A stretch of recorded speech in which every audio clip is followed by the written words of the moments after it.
கிறிஸ்துவுக்கே புகழ். பாஸ்கா எண்கிழமை புதன்.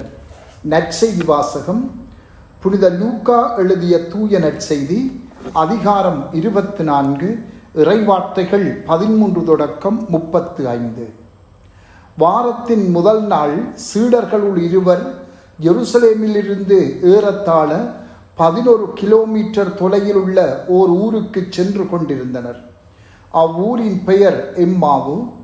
அவர்கள் இந்நிகழ்ச்சிகள் அனைத்தையும் குறித்து ஒருவரோடு ஒருவர் உரையாடி கொண்டே சென்றார்கள். இப்படி அவர்கள் உரையாடி கொண்டும் வினவிக்கொண்டும் சென்றபோது இயேசு நெருங்கி வந்து அவர்களோடு நடந்து சென்றார். ஆனால் அவர் யாரென்று அறிந்து உணர முடியாதவாறு அவர்கள் கண்கள் மறைக்கப்பட்டிருந்தன. அவர் அவர்களை நோக்கி, வழிநெடுகிலும் நீங்கள் ஒருவரோடு ஒருவர் பேசிக்கொண்டு இருப்பது என்ன என்று கேட்டார். அவர்கள் முகவாட்டத்தோடு நின்றார்கள். அவர்களுள் கிளையோப்பா என்னும் பெயருடைய ஒருவர் அவரிடம் மறுமொழியாக, எருசலேமில் தங்கியிருப்பவர்களுள் உமக்கு மட்டும்தான் இந்நாள்களில் நிகழ்ந்தவை தெரியாதோ என்றார். அதற்கு அவர் அவர்களிடம், என்ன நிகழ்ந்தது என்று கேட்டார். அவர்கள் அவரிடம், நசரேத்து இயேசுவை பற்றியேதான் பேசுகின்றோம். அவர் கடவுளுக்கும் மக்கள் எல்லாருக்கும் முன்பாக சொல்லிலும் செயலிலும் வல்ல இறைவாக்கினராக திகழ்ந்தார். அவர் இஸ்ரவேலை மீட்கப் போகிறார் என்று நாங்கள் எதிர்பார்த்திருந்தோம். ஆனால் தலைமை குருக்களும் ஆட்சியாளர்களும் அவருக்கு மரண தண்டனை விதித்து சிலுவையில் அறைந்தார்கள். இவையெல்லாம் நிகழ்ந்து இன்றோடு 3 நாள்களாகின்றன. ஆனால் இன்று எங்களைச் சேர்ந்த பெண்களுள் சிலர் எங்களை மலைப்புக்குள்ளாக்கினர். அவர்கள் விடியற்காலையில் கல்லறைக்கு சென்றார்கள். அவருடைய உடலை காணாது திரும்பி வந்து வானதூதர்களை கண்டதாகவும் இயேசு உயிரோடு இருக்கிறார் என்று அவர்கள் கூறியதாகவும் சொன்னார்கள். எங்களோடு இருந்தவர்களுள் சிலரும் கல்லறைக்கு சென்று அப்பெண்கள் சொன்னவாறே இருக்க கண்டனர். ஆனால் அவர்கள் இயேசுவை காணவில்லை. இயேசு அவர்களை நோக்கி, அறிவிலிகளே, இறைவாக்கினர்கள் உரைத்த எல்லாவற்றையும் நம்ப இயலாத மந்த உள்ளத்தினரே, மெசியா தாம் மாட்சி அடைவதற்கு முன் இத்துன்பங்களை பட வேண்டும் அல்லவா என்றார். மேலும் மோசே முதல் இறைவாக்கினர் வரை அனைவரின் நூல்களிலும் தம்மை குறித்து எழுதப்பட்ட யாவற்றையும் அவர் அவர்களுக்கு விளக்கினார். அவர்கள் தாங்கள் போக வேண்டிய ஊரை நெருங்கி வந்தார்கள். அவரோ அதற்கு அப்பால் போகிறவர் போல காட்டிக்கொண்டார். அவர்கள் அவரிடம், எங்களோடு தங்கும், ஏனெனில் மாலை நேரம் ஆயிற்று, பொழுதும் போயிற்று என்று கூறி கட்டாயப்படுத்தி அவரை இணங்க வைத்தார்கள். அவர் அங்கு தங்குமாறு அவர்களோடு சென்றார். அவர்களோடு அவர் பந்தியில் அமர்ந்திருந்த போது அப்பத்தை எடுத்து கடவுளை போற்றி பிட்டு அவர்களுக்கு கொடுத்தார். அப்போது அவர்கள் கண்கள் திறந்தன. அவர்களும் அவரை அடையாளம் கண்டு கொண்டார்கள். உடனே அவர் அவர்களிடம் இருந்து மறைந்து போனார். அப்போது அவர்கள் ஒருவரை ஒருவர் நோக்கி, வழியிலே அவர் நம்மோடு பேசி மறைநூலை விளக்கும் போது நம் உள்ளம் பற்றி எரியவில்லையா என்று பேசிக்கொண்டார்கள். அந்நேரமே அவர்கள் புறப்பட்டு எருசலேமுக்கு திரும்பி போனார்கள். அங்கே 11 அவர்களோடு இருந்தவர்களும் குழுமியிருக்க கண்டார்கள். அங்கிருந்தவர்கள், ஆண்டவர் உண்மையாகவே உயிருடன் எழுப்பப்பட்டார், அவர் சீமோனுக்கு தோற்றம் அளித்துள்ளார் என்று சொன்னார்கள். அவர்கள் வழியில் நிகழ்ந்தவற்றையும் அவர் அப்பத்தை பிட்டு கொடுக்கும் போது அவரை கண்டு கொண்டதையும் அங்கிருந்தவர்களுக்கு எடுத்துரைத்தார்கள். சிந்தனை.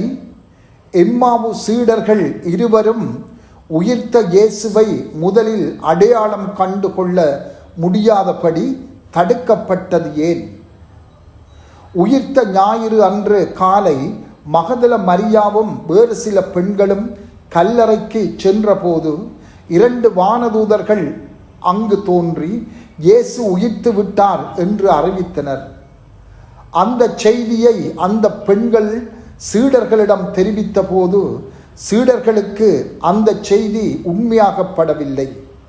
சீடர்கள் சிலருக்கு இயேசு உயிர்த்தார் என்ற செய்தி உடனடியாக மகிழ்ச்சிக்கு காரணமாக அமையவும் இல்லை.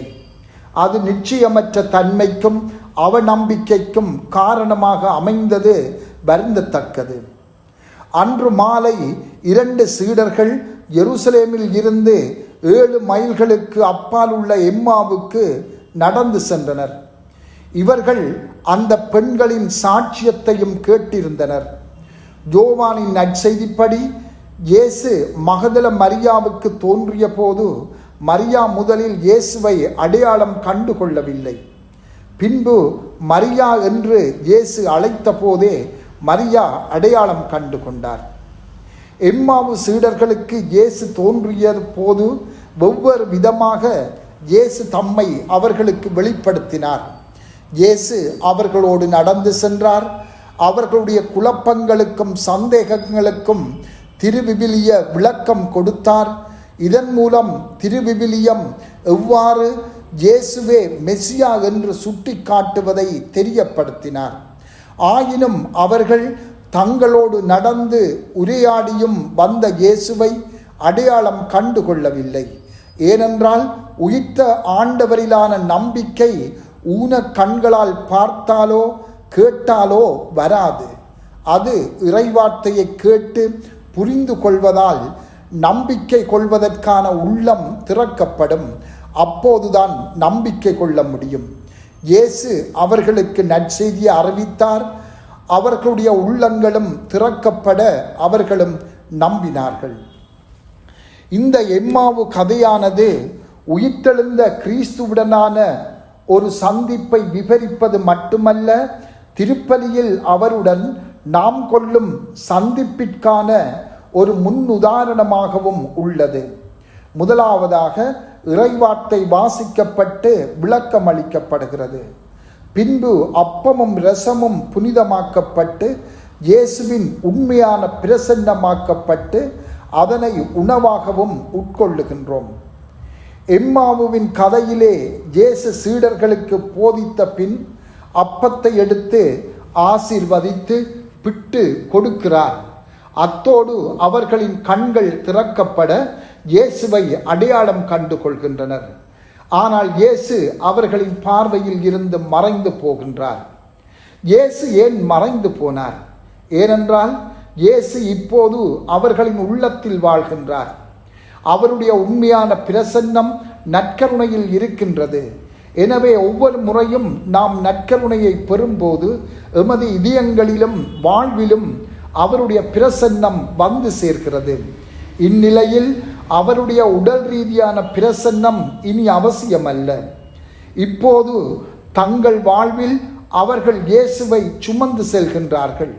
இறைவார்த்தை நம்பிக்கையை ஊட்டி நம் இதயங்களை தயார்படுத்துகின்றது. நற்கருணை நமக்குள் வாழும் ஆண்டவருடன் நம்மை இணைத்துக் கொள்கிறது. திருப்பலியில் இன்று நாம் எவ்வாறு இயேசுவை சந்திக்கின்றோம்? நாம் கேட்கும் இறைவார்த்தை எம்மில் நம்பிக்கையை வளர்க்கின்றதா?